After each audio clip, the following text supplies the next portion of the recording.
কবরটা খনন করতেছে। খনন করে করে যখন বাঁশ পাওয়া গেছে, ওই কবরের বাঁশে ওই লাইন ধরা বাঁশ যেটা আছে ওর থেকে দুটো বাঁশ সরাইছে। সরানোর পরে ওই কবরের থেকে এমন সুন্দর গ্রান আসছে, ওই কবরের মধ্যে এমন সুন্দর গ্রান আসছে। ওই কবরের মধ্যে চেয়ে দেখে এমন করে কবরটাকে ফল দিয়ে ফুল দিয়ে প্রসাদ দিয়ে সাজিয়ে গুজিয়ে রেখেছে। ওই মানুষটা কিতাবের মধ্যে লিখেছেন, আমি পৃথিবীর জমিনে যতদিন বেঁচে ছিলাম কবরের থেকে যে সুঘ্রাণটা আমার নাকের মধ্যে এসেছিল, এই দুনিয়ার জমিনে আমি ওরকম সুঘ্রাণ আমি পাই নাই। আর যেভাবে কবরটাকে ফুল দিয়ে ফল দিয়ে প্রসাদ দিয়ে সুন্দর করে মনোমর করে সাজিয়ে রেখেছে, আমি ওরকম সাজনি পৃথিবীর কোথাও দেখি নাই। আমি কবরটাকে বন্ধ করে দিলাম এবং গ্রামের মধ্যে যে মুরব্বীদেরকে এবং সমস্ত যুব বন্ধুদেরকে আমি জিজ্ঞেস করলাম, ও ভাই, পৃথিবীর জমিনে আমরা চিরজীবন থাকবো না, একদিন কবরের ময়দানে আমাদেরকেও চলে যেতে হবে, আমরাও কবরের জিন্দেগিতে চলে যাব। আমরা যেন সারা জীবন লাশের শুভযাত্রা দেখব না, আমরাও একদিন লাশ হয়ে মানুষের কাঁধে চড়ে ওই কবরের ময়দানে চিরনিদ্রায় শায়িত হতে হবে আমাদেরকে। ও ভাই, আমি জানতে চাই, আমার আইডেন্টি কার্ডের কোনো প্রয়োজন নাই, আমার চাকরির কোনো প্রয়োজন নাই, আমি কামলা দিয়ে আমি ভাত খাবো, আমি জীবিকা নির্বাহ করব, আমার আইডেন্টি কার্ডের প্রয়োজন নাই। এই মানুষটার কবর যেন এত সুন্দর করে সাজাইছে, এত সুন্দর কবরের থেকে সুঘ্রাণ আসতেছে। ও ভাই, এই মানুষটার আমল কি ছিল একটু বলবান কে? সমস্ত মানুষে উত্তর দিতেছে, ভাই গো, এই মানুষটা সাধারণ একজন কৃষিজীবী মানুষ ছিল, সে কৃষি কাজ করে নিজের জীবিকা নির্বাহ করত। এই মানুষটার কি আমল ছিল আমরা জানি না, জানি না। ও বন্ধুগণ আমার, ও মুসলমানেরা, মানুষটাই সমস্ত গ্রাম ঘুরে ঘুরে সমস্ত মানুষের কাছে জিজ্ঞাসাবাদ শেষ হওয়ার পরে একজন মানুষে বলে দিল, ভাই গো, এই মানুষটার বাড়ির মধ্যে কোনো ফ্যামিলি মেম্বার নাই, একজন মেয়ে তার আছে, তাকে যে জিজ্ঞাসা করতে পারেন এই মানুষটার কি আমল ছিল, কি আমলের বদৌলতে আল্লাহ তাআলা এত সম্মান তাকে দান করেছে, কবরটাকে এত সুন্দর করে দিয়েছে, কবরের থেকে এত সুন্দর গ্রাণ আসতেছে, তাকে যে জিজ্ঞাসা করলেই সম্ভবত সে কি আমল করতে পাওয়া যেত। আমার ভাইরা, আমার বন্ধুরা, মানুষটা ওই মুরব্বী, মৃত ব্যক্তি মুরব্বীর বাড়িতে চলে গেল। ওই মেয়েটাকে, মৃত ব্যক্তির মেয়েটাকে জিজ্ঞাসা করলো, মা গো, তোমার আব্বার পার্সোনাল কি আমল ছিল একটু বলো তো, তোমার আব্বার কবরটা এত সুন্দর করে সাজিয়ে রেখেছে আমার আল্লাহ, তোমার আব্বার কবর থেকে এত সুন্দর সুঘ্রাণ আসতেছে, এরকম গ্রাণ তো আমরা কোনোদিন পাই নাই, আমি পাই নাই। মা গো, একটু বলো তো, তোমার আব্বার পার্সোনাল আমল কি ছিল একটু বলবা? মেয়েটা বলতেছেন, ও হুজুর, আমার আব্বার কি রকম পার্সোনাল আমল ছিল আমি অতটুকু জানি না। আমার আব্বা সারাদিন চকে পাতারে কাজ করত, কৃষিজীবী কাজ করত। আমার আব্বা যখন চকে চলে গেল, পাথারে চলে গেত, ওই সময় আমার আব্বার তাদের মধ্যে একটা জায়নামাজ, হাতের মধ্যে তসবিহ এবং হাতের মধ্যে পানি নিয়ে তিনি চকে চলে যেতেন। যাওয়ার পরে যখন আজানের সময় হতো, আজান হয়ে যেত, তিনি মসজিদে যেতে না পারলে ওই জায়গার মধ্যে তিনি নামাজ আদায় করে নিত। যখন ভোর ভাটি বেলা হতো, আসরের সময় হয়ে যেত, আমার আব্বা বাড়িতে আসতো। আসার পরে আমার আব্বা আসরের গোসল আসর করে ওযু করে আসরের নামাজটা আদায় করত। করে আমার আব্বা এই যে তক্তার উপরে দেখা যায় আমাদের বাড়ির মধ্যে আছে, তক্তা বেঁধে কোরআন শরীফ রেখে দেয়, দেয় না ভাই? ওই বেশি মেয়েটা বলতেছেন, হুজুর গো, আমার আব্বা ওই যে তক্তার মধ্যে একটা মোটা কিতাব, কি কিতাব জানি না, আমার আব্বা ওই কিতাবটা ধরতো, ধরে আমার আব্বা বসে যেত। আমার আব্বা পড়তে পারতো না, শুধুমাত্র দুটো কথাই বলতো, এ মেরা মাওলা কা ফরমান হে, এ মেরা मौला का फरमान है, ए मेरा मौला का फरमान है, ए भी सच कहा, ए भी सच कहा। এই দুটো শব্দ আমার আল্লাহ, আমার আব্বা বলতো, এই যে এটাই আমার আল্লাহ নাজিল করেছে, এর মধ্যে যা কিছু বলেছে আমার আল্লাহ সত্য বলেছে। ওই মুরব্বিটা চিৎকার করে দিচ্ছে, আমার বলতে হবে না, তোমার আব্বারে যেন আমার আল্লাহ এত সম্মানে সম্মানিত করেছে, কিসের জন্য বুঝতে পেরেছি। তোমার আব্বা এই কোরআনকে সম্মান দেওয়ার জন্য, কোরআনকে সবথেকে বেশি অগ্রাধিকার দেওয়ার জন্য তোমার আব্বা আল্লাহ তোমার আব্বাকে এত সম্মানের পাত্র বানিয়ে কবর পর্যন্ত দিয়ে বিশ্ববাসীকে জানিয়ে দিয়েছে, বলেন সুবহানাল্লাহ। আশরাফ আলী থানভী রাহমাতুল্লাহি আলাইহির জামানার একটা কাহিনী। একজন চাকরিজীবী মানুষ, তিনি দাড়ি টুপি মাথায় আছে, তিনার পরনে পাঞ্জাবিও আছে।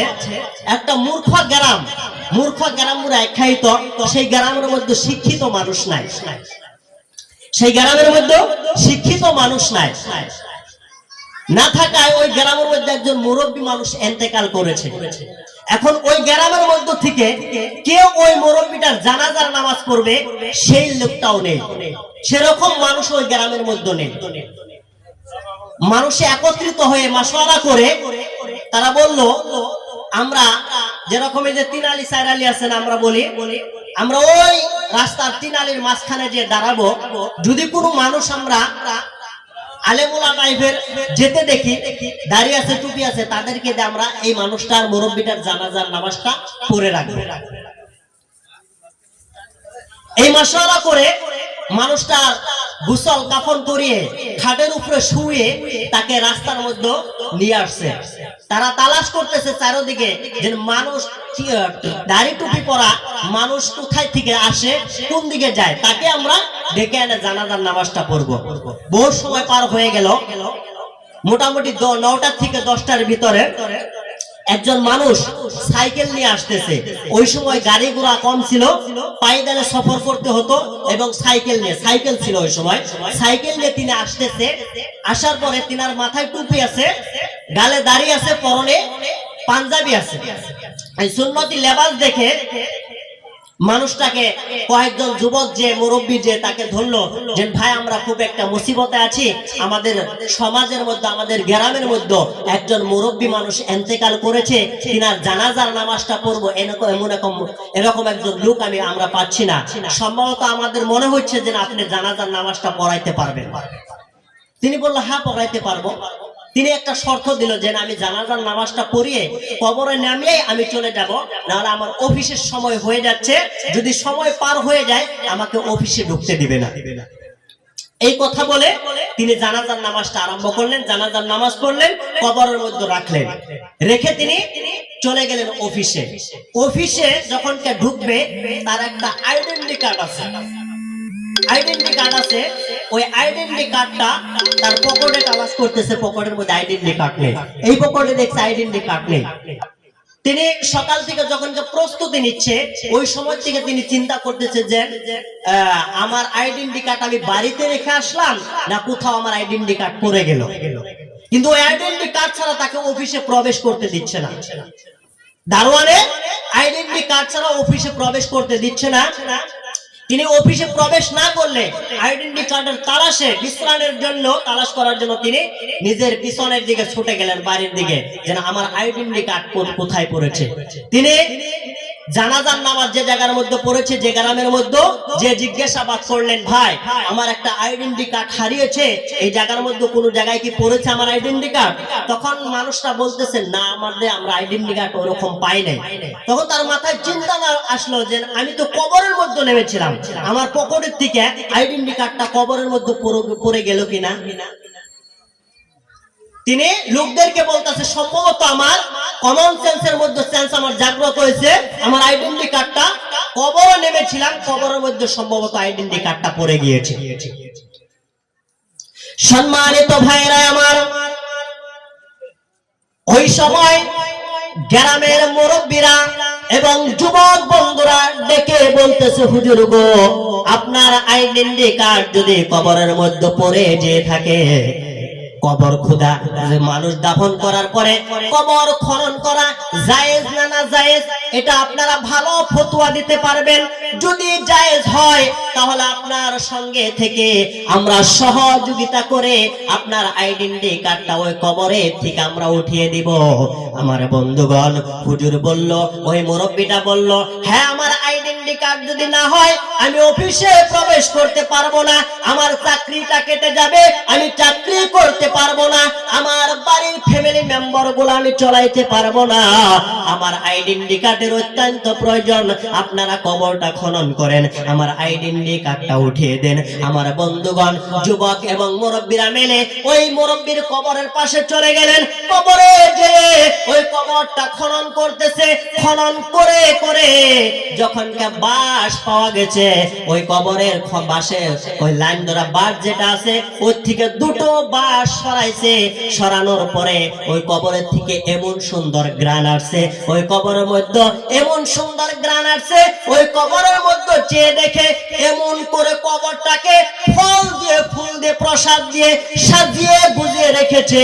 ওই মানুষটা কিতাবের মধ্যে লিখেছেন, আমি পৃথিবীর জমিনে যতদিন বেঁচে ছিলাম কবরের থেকে যে সুঘ্রাণটা আমার নাকের মধ্যে এসেছিল, এই দুনিয়ার জমিনে আমি ওরকম সুঘ্রাণ আমি পাই নাই।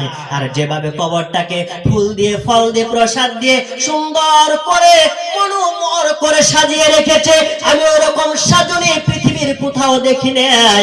আমি কবরটাকে বন্ধ করে দিলাম এবং গ্রামের মধ্যে যে মুরব্বীদেরকে এবং সমস্ত যুব বন্ধুদেরকে আমি জিজ্ঞাসা করলাম, ও ভাই, পৃথিবীর জমিনে আমরা চিরজীবন থাকবো না, একদিন কবরের ময়দানে আমাদেরকেও চলে যেতে হবে, আমরাও কবরের জিন্দেগিতে চলে যাব, আমরা যেন সারা জীবন লাশের শুভযাত্রা দেখব না, আমরাও একদিন লাশ হয়ে মানুষের কাঁধে চড়ে ওই কবরের ময়দানে চিরনিদ্রায় শায়িত হতে হবে আমাদেরকে। ও ভাই, আমি জানতে চাই, আমার আইডেন্টি কার্ডের কোনো প্রয়োজন নাই, আমার চাকরির কোনো প্রয়োজন নাই, আমি কামলা দিয়ে আমি ভাত খাবো, আমি জীবিকা নির্বাহ করব, আমার আইডেন্টি কার্ডের প্রয়োজন নাই। এই মানুষটার কবর যেন এত সুন্দর করে সাজাইছে, এত সুন্দর কবরের থেকে সুঘ্রাণ আসতেছে। ও ভাই, এই মানুষটার আমল কি ছিল একটু বলবান কে? সমস্ত মানুষে উত্তর দিতেছে, ভাই গো, এই মানুষটা সাধারণ একজন কৃষিজীবী মানুষ ছিল, সে কৃষি কাজ করে নিজের জীবিকা নির্বাহ করত। এই মানুষটার কি আমল ছিল আমরা জানি না, জানি না। ও বন্ধুগণ আমার, ও মুসলমানেরা, মানুষটাই সমস্ত গ্রাম ঘুরে ঘুরে সমস্ত মানুষের কাছে জিজ্ঞাসাবাদ শেষ হওয়ার পরে একজন মানুষে বলে দিল, ভাই গো, এই মানুষটার বাড়ির মধ্যে কোনো ফ্যামিলি মেম্বার নাই, একজন মেয়ে তার আছে, তাকে যে জিজ্ঞাসা করতে পারেন এই মানুষটার কি আমল ছিল, কি আমলের বদৌলতে আল্লাহ তাআলা এত সম্মান তাকে দান করেছে, কবরটাকে এত সুন্দর করে দিয়েছে, কবরের থেকে এত সুন্দর গ্রাণ আসতেছে, তাকে যে জিজ্ঞাসা করলেই সম্ভবত সে কি আমল করতে পাওয়া যেত। আমার ভাইরা, আমার বন্ধুরা, মানুষটা ওই মুরব্বী, মৃত ব্যক্তি মুরব্বীর বাড়িতে চলে গেল, ওই মেয়েটাকে, মৃত ব্যক্তির মেয়েটাকে জিজ্ঞাসা করলো, মা গো, তোমার আব্বার পার্সোনাল কি আমল ছিল একটু বলো তো, তোমার আব্বার কবরটা এত সুন্দর করে সাজিয়ে রেখেছে আমার আল্লাহ, তোমার আব্বার কবর থেকে এত সুন্দর সুঘ্রাণ আসতেছে, এরকম গ্রাণ তো আমরা কোনোদিন পাই নাই, আমি পাই নাই, মা গো একটু বলো তো, তোমার আব্বার পার্সোনাল আমল কি ছিল একটু বলবা। মেয়েটা বলতেছেন, ও হুজুর, আমার আব্বার কিরকম পার্সোনাল আমল ছিল আমি অতটুকু জানি না, আমার আব্বা সারাদিন চকে পাতারে কাজ করত, কৃষিজীবী কাজ করত, আমার আব্বা যখন চকে চলে গেল, পাথারে চলে গেত, ওই সময় আমার আব্বার কাঁধের মধ্যে একটা জায়নামাজ, হাতের মধ্যে তসবিহ এবং হাতের মধ্যে পানি নিয়ে তিনি চকে চলে যেতেন। যাওয়ার পরে যখন আজানের সময় হতো, আজান হয়ে যেত, তিনি মসজিদে যেতে না পারলে ওই জায়গার মধ্যে তিনি নামাজ আদায় করে নিত। যখন ভোর ভাটি বেলা হতো, আসরের সময় হয়ে যেত, আমার আব্বা বাড়িতে আসতো, আসার পরে আমার আব্বা আসরের গোসল আসর করে ওযু করে আসরের নামাজটা আদায় করত। করে আমার আব্বা এই যে তক্তার উপরে দেখা যায় আমাদের বাড়ির মধ্যে আছে, তক্তা বেঁধে কোরআন শরীফ রেখে দেয়, দেয় না ভাই? ওই মেয়েটা বলতেছেন, হুজুর গো, আমার আব্বা ওই যে তক্তার মধ্যে একটা মোটা কিতাব, কি কিতাব জানি না, আমার আব্বা ওই কিতাবটা ধরতো, ধরে আমার আব্বা বসে যেত, আমার আব্বা পড়তে পারতো না, শুধুমাত্র দুটো কথাই বলতো, এ মেরা মৌলা কা ফরমান হে, এ মেরা मौला का फरमान है, ए मेरा मौला का फरमान है, ए भी सच कहा, ए भी सच कहा। এই দুটো শব্দ আমার আল্লাহ এই যে এটাই আমার আল্লাহ নাজিল করেছে, এর মধ্যে যা কিছু বলেছে আমার আল্লাহ সত্য বলেছে। ওই মুরব্বিটা চিৎকার করে দিচ্ছে, আমার বলতে হবে না, তোমার আব্বারে যেন আমার আল্লাহ এত সম্মানিত করেছে কিসের জন্য বুঝতে পেরেছি। তোমার আব্বা এই কোরআনকে সম্মান দেওয়ার জন্য, কোরআনকে সবথেকে বেশি অগ্রাধিকার দেওয়ার জন্য, তোমার আব্বা কোরআনকে ভালোবাসার জন্য আমার আল্লাহ তোমার আব্বাকে এত সম্মানের পাত্র বানিয়ে কবর পর্যন্ত দিয়ে বিশ্ববাসীকে জানিয়ে দিয়েছে। বলেন সুবহানাল্লাহ। সম্মানিত ভাইরা আমার, আজকে সেই কোরআন শরীফ এবং মসজিদ নামাজের থেকে আমরা উম্মতরা অনেক দূরে সরে গিয়েছি। আজকে যে মসজিদ উপলক্ষে আমি আপনি এই দিনী ওয়াজ মাহফিলের আয়োজন করেছি, খালি আমি আপনি মসজিদটা বানাইলে কাজ হবে না। ওই মসজিদে যেটুকু খোরাক আমাকে আপনাকে দেওয়ার প্রয়োজন অতটুকু আমাকে আপনাকে দিতে হবে। যদি আমি আপনি দিতে পারি, কোরআনকে সম্মান দিতে পারি, ভাই মুহতারাম দোস্ত বুজুর্গ, একদিন আমি আপনি কবরের ময়দানে চলে যাব। হয়তো আল্লাহর দরবারে যদি আমি গ্রহণযোগ্য ব্যক্তি হয়ে যায়, তাহলে আল্লাহ আমার আপনার কবরটাকে ওইরকম সুন্দর করে দিবে। ঠিক কিনা ভাই? ওইরকম সুন্দর করে দিবে। যাই হোক ভাই মুহতারাম দোস্ত বুজুর্গ, এই জায়গার মধ্যে যে দুজন ভালো দেখছেন আমার উস্তাদ সমতুল্য উস্তাদি দ্বারা, তাদের সম্মুখে আসলে কথা বলাটা আমার জন্য অতটুকুই না। সভাপতির নির্দেশে আমি উঠেছিলাম, যা কিছু বললাম, বিশেষ করে আমি আপনাদেরকে অনুরোধ করব, আমার যুব বন্ধুদেরকে, আপনাদের যে ছেলে মেয়ে আছে তাদেরকে আপনারা ইসলামের দিকে এগিয়ে আনেন, ইসলামের দিকে ধাবিত করে দেন। কারণ তারা আজকে যেদিকে চলে যাচ্ছে ভাই, আমি আপনি জাহান্নাম ছাড়া কোনো বুদ্ধি নাই। তাদেরকে যদি আমি আপনি কোরআন এবং হাদিসের কিছু জ্ঞান শিক্ষা দেই, তাহলে আমি যখন তারা কাজ দিবে, তারা বাইরে বেরাবে, ওই বিবেকে বাধা দিবে যে না, আমি যেখানে যে কাজ করতেছি আল্লাহ আমাকে আপনাকে দেখতেছে। এই কথাটা তাদের ভিতরে থেকে স্মরণ হবে যদি আমি আপনি তাদেরকে শিখিয়ে দিই। যদি না শিখায়, তাদেরকে মক্তব পর্যন্ত পৌঁছিয়ে না দেয়, তাদেরকে দ্বীনি রাস্তায় আমি আপনি যদি ধাবিত করে না দেয়, তাহলে ভাই মুহতারাম দোস্ত বুজুর্গ, আমি আপনি একদিন ইন্তেকাল করব। আর ইন্তেকাল করার পরে ওই ছেলেকে আমি আপনি শিখাইলাম না, না শিখানোর পরে তার পাপের একটা পার্সেন্ট আমার আপনার কবরের মধ্যে যাবে। পাপের একটা পার্সেন্ট সে পাপ করতেছে, ওই পাপের পার্সেন্ট আমার আপনার কবরের মধ্যে যাবে আমার আপনার কবরের ময়দানে।